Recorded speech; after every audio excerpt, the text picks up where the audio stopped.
በየሁሉ የረመዳን ምሽት ይላሉ ነብዩ አለይሂ ሰላቱ ወሰላም ወሊላሂ ዑተቃ ሚነናር ይላል። በየምሽቱ አላህ ከጀሃነም ነፃ የሚላቸው ባሮች ደግሟል። ከነሱ አላህ ያድርገን። በእያንዳንዱ የረመዳን ምሽት እነኚህን 3 ዱዓዎች የግዴታ ማድረግ አለብን።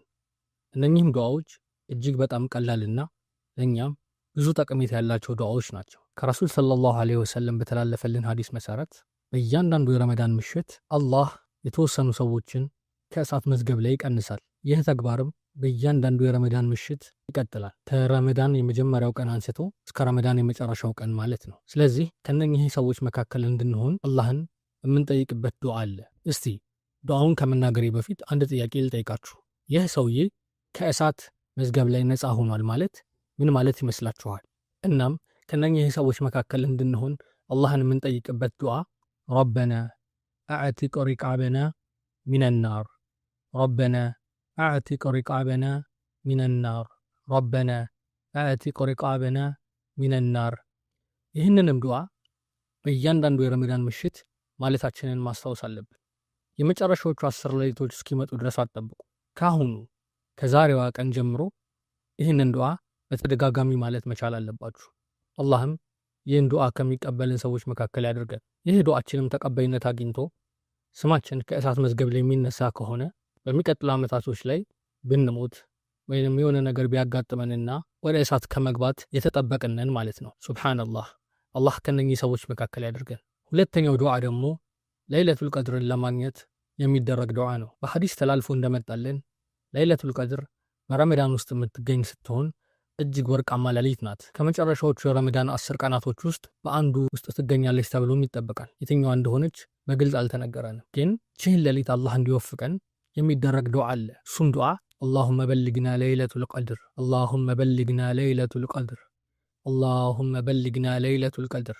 ይህንንም ዱዓ እንደ መጀመሪያው ዱዓ ጊዜ ሳታጠፉ ይህንን ቪዲዮ ከሰማችሁበት ቀን አንስቶ የረመዳን ቀጣዮቹ ቀናቶች ውስጥ በተደጋጋሚ ማለት መቻል አለባችሁ። አላህም ዱዓችንን ሰምቶ ለይለቱል ቀድርን ከሚወፍቃቸው ባሮች መካከል ያደርገን። ለይለቱል ቀድር ለአንድ ሙስሊም ከሙሉ ዓመቱ ከሚያገኘው እጅግ በጣም በላጩ ስጦታ ነው። ምክንያቱም በዛሽ ቀን የሚደረግ አንዲት ኢባዳ ከ1000 ወር የበለጠ ኢባዳ አለው። 1000 ወር ማለትም ወደ 83 ዓመት ከ2 ወር ከ3 ወር አካባቢ ነው የሚገመተው። ያቺን ለይለቱል ቀድር አግኝተን በዛሽ ሌሊት አንድ ሱና ሰላት ከሰገድን፣ አንድ ገጽ ቁርአን ከቀራን፣ ያቺ ያደረግናት ተግባር ለ1000 ወር በሙሉ አላህን ስንገዛ እንደነበር፣ ስንሰግድ እንደነበር፣ ቁርአን ስንቀራ እንደነበር ተደርጎ ነው የሚጻፍልን። ይህ ለኡመተል ሙሐመድ የተሰጠ እጅግ ውብ የሆነ ስጦታ ነው። ይህንንም ሌሊት ለማግኘት አላህ ይህንን ሌሊት እንዲወፍቀን የሚደረገው ዱዓ አላሁመ በልግና ለይለቱል ቀድር። ይህንን ዱዓ በእያንዳንዱ ሰላቶቻችን ውስጥ በተደጋጋሚ በማለት አላህን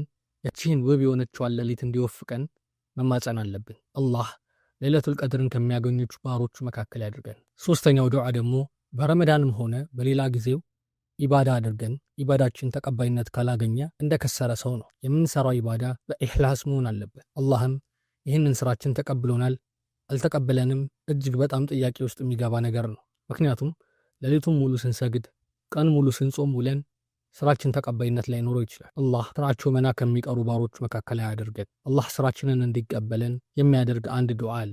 ይህም ዱዓ ረበና ተቀበል ሚና ኢነከ አንተ ሰሚዑን አሊም፣ ረበና ተቀበል ሚና ኢነከ አንተ ሰሚዑን አሊም። ይህንንም ዱዓ እያንዳንዱን ኢባዳ ካደረግን በኋላ በተደጋጋሚ ብንለው ይወደዳል። ስራችንን ለአላህ ጥርት አድርገን በኢኽላስ መስራታችን ምንም ጥርጥር የሌለው ነገር ነው። ከዛ ባሻገር ግን የሰራነው ስራ አላህ ዘንድ ተቀባይነት እንዲኖረው አላህን መማጸን ያስፈልጋል። ለዛም በዚህ ዱዓ ተጠቅመን አላህ የሰራነው ስራን እንዲቀበለን መማጸን እንችላለን። እነኚህ በረመዳን ውስጥ ይጠቅማችኋል ብዬ ያስቀመጥኩላችሁ 3 የዱዓ አይነቶች ናቸው። አላህ እኔንም እናንተንም ከነኚህ ዱዓዎች ከሚጠቀሙት መካከል ያድርገን። በሌላ ቪዲዮ እስከምንገናኝ ሰላም አለይኩም ወራህመቱላሂ ወበረካቱ።